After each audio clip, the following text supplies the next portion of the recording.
Hello friends, இந்த வருஷம் தீபாவளி செலிப்ரேஷனுக்கு ஒரு சூப்பரான ஒரு ஸ்வீட், அதுவும் ரொம்ப ரொம்ப சீக்கிரமாக செய்யக்கூடிய ஒரு ஸ்வீட் தாங்க பார்க்க போகிறோம். அதுதான் ரவா லட்டு தான் இன்றைக்கி நான் செய்ய போகிறேன்.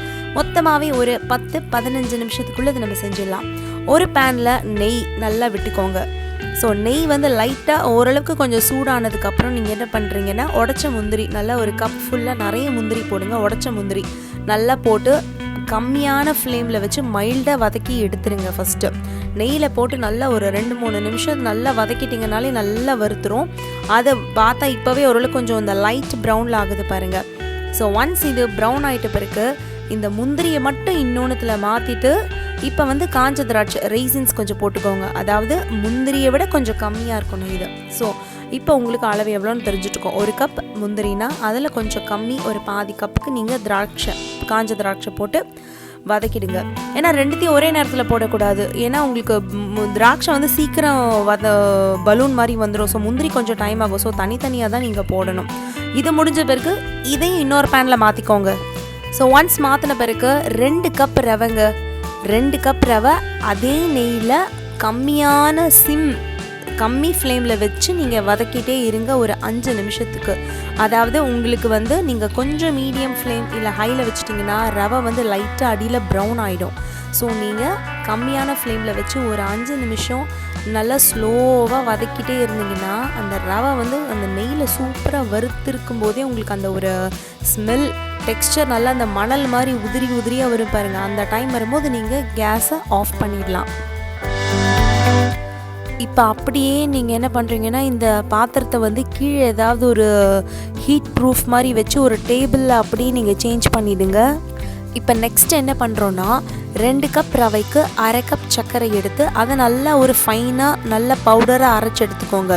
அந்த பவுடரோடு அப்படியே சேர்த்து அந்த 2 கப் ரவை வருத்தம் பார்த்திங்களா, அதையும் சர்க்கரையோடு சேர்த்து ஒரு நிமிஷத்துக்கு கம்மியாக ஒரு 50 செகண்ட் போல் வச்சு லைட்டாக பவுடர் பண்ணி எடுத்துக்கோங்க. இப்போ நம்ம ஆல்ரெடி நெய் காய்ச்சினோம் பார்த்திங்களா, அந்த நெய் வறுக்கிறதுக்காக அதே பேனில் அந்த பவுடர் அப்படியே கொட்டி நம்ம அந்த திராட்சை முந்திரிலாம் வறுத்துருக்கோம் பாருங்கள், அதையும் அதில் அப்படியே நீங்கள் கலந்துருங்க. கலந்ததுக்கப்புறம் ஒரு கொஞ்சோண்டு ஏலக்காய் தூள், அதாவது ஒரு 2 ஸ்பூன் அளவு ஏலக்காய் தூள் அதை போட்டு இதுலேயும் சேர்த்து மிக்ஸ் பண்ணிவிடுங்க. இப்போ அடுத்து என்ன பண்ணுறீங்கன்னா, அந்த பிடிமானத்துக்காக, அதாவது நம்ம அழுத்தி தானே அந்த லட்டு பிடிக்கிறோம். ஒரு 1/2 கப்பு பால், பச்சை பாலாக இருந்தால் கூட ஓகே தான், இல்லை நீங்கள் காய்ச்சின பாலாக இருந்தாலும் ஓகே தான். ஒரு 1/2 கப்பு பால் அதில் நீங்கள் சேர்த்து ஆட் பண்ணிட்டீங்கன்னா உங்களுக்கு இப்போ அதை நல்லா பிசைஞ்சு கையில் ரவுண்டாக பிடிக்கிறதுக்கு சூப்பராக வரும். பட் என்ன உங்களுக்கு கையில் அங்கங்கே ஒட்டிட்டு வர மாதிரி இருக்கும். பட் அது ஒன்றும் பெரிய விஷயம் இல்லை. கொஞ்சம் நேரம் ஆக என்ன ஆகும்னா அந்த ஈரப்பதம் பார்த்திங்கன்னா உங்களுக்கு லைட்டாக ட்ரை ஆக ஆரம்பிச்சிடும்.